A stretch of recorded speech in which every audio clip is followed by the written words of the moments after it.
नमस्कार दोस्तों, मैं कविता अपने YouTube channel cook with cook KL में आपका स्वागत करती हूँ। दोस्तों, आज मैं आप लोगों के लिए एक स्पेशल नाश्ता लेकर आई हूँ जो दाल चावल से बनता है। इसके लिए मैंने लिया है 1 कटोरी चावल, आधी कटोरी चने की दाल और 1 कटोरी दही, और इसमें ऐड कर दिया थोड़ा सा पानी। और इन सबको मैं मिक्स करके थोड़ा सा पानी ज़्यादा करके इसको मैं 7 से 8 घंटे के लिए भिगो कर रख दूँगी। अब इसे मैंने रख दिया है ढककर, और 7 से 8 घंटे बाद मुझे इसे खोल कर देखना है। ये फूल गई होगी, ये देखिए ये फूल चुकी है। और अब इसे मैंने ग्राइंड कर लेना है, चलाकर देख लेती हूँ। ये देखिए चावल भी फूल गए हैं और दाल भी। अब इसे हम ग्राइंड कर लेंगे। ग्राइंडर जार में बिल्कुल स्मूथ पेस्ट तैयार करेंगे। ये देखिए तैयार हो गया। ये इसे अच्छे से ग्राइंड करना है, एक भी दरदरा नहीं होना चाहिए, बिल्कुल स्मूथ होना चाहिए। और अब इसमें मैं ऐड कर दूंगी 1 चम्मच हल्दी, 1 चम्मच नमक और थोड़ा सा तेल, लगभग 1 चम्मच, और इसे अच्छे से मिक्स कर लूँगी मैं। एक तरफ मैंने एक कढ़ाई में लगभग आधा कढ़ाई पानी भर के रख दिया है बॉयल होने के लिए, और इसमें ऐड कर दूंगी मैं इनो। और पानी जब खूब उबलने लगेगा तब इसको हम उसमें रखेंगे, और इसे हम अच्छे से मिक्स कर देते हैं। इनो डालते ही बैटर में झाग उठने लगती है, आप देख सकते हो। और एक कटोरा लेना है हमें, प्लेन पेंदी का कटोरा होना चाहिए, और उसमें हम थोड़ा सा ऑयल ग्रीसिंग कर देंगे ऑयल से।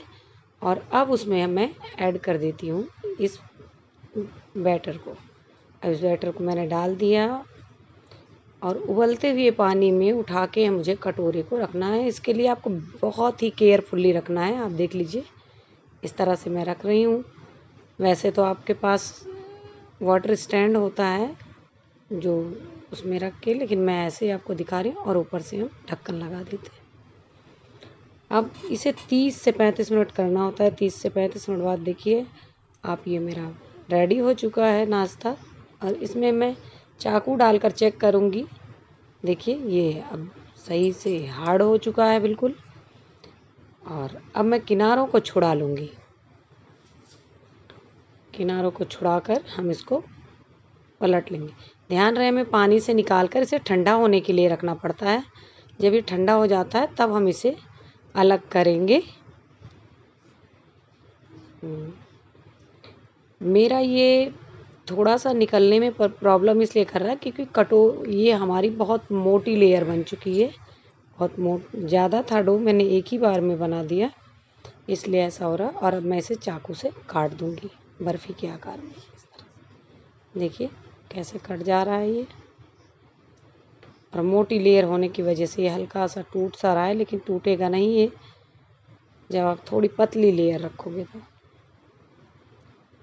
ये देखिए कितना स्पंजी और सॉफ्ट बना हुआ है ये। अब इसको मैं फ्राई कर लूँगी। इसको फ्राई करने के लिए हमें करी पत्ता और काली सरसों, हरी मिर्च इस्तेमाल करनी है। इसके लिए मैंने कढ़ाई में थोड़ा सा तेल लिया, और इसमें मैंने ऐड कर दिए सरसों के बीज, और इसे थोड़ा सा चटकने का इंतज़ार करूँगी मैं।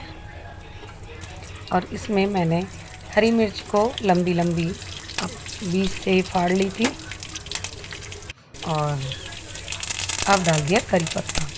ये हमें ज़्यादा नहीं गोल्डन ब्राउन करना, हल्का सा ही ब्राउन होना चाहिए। अब इसको आप चाहिए तो आप नाश्ते के ऊपर से फ्राई कर सकते हैं, लेकिन मैं इसमें डालकर फ्राई करती हूँ। इससे क्या होता है कि नाश्ता हमारा बहुत सौंधा सौंधा सा होता है, बहुत अच्छा लगता है खाने में, और ऊपर से डालने पे उतना टेस्ट नहीं आता है। अब मैं इसको मिक्स कर दूँगी। आप देख सकते हैं ये मैंने फ्राई कर दिया, और ये देखिए कितना स्पंजी है। धन्यवाद।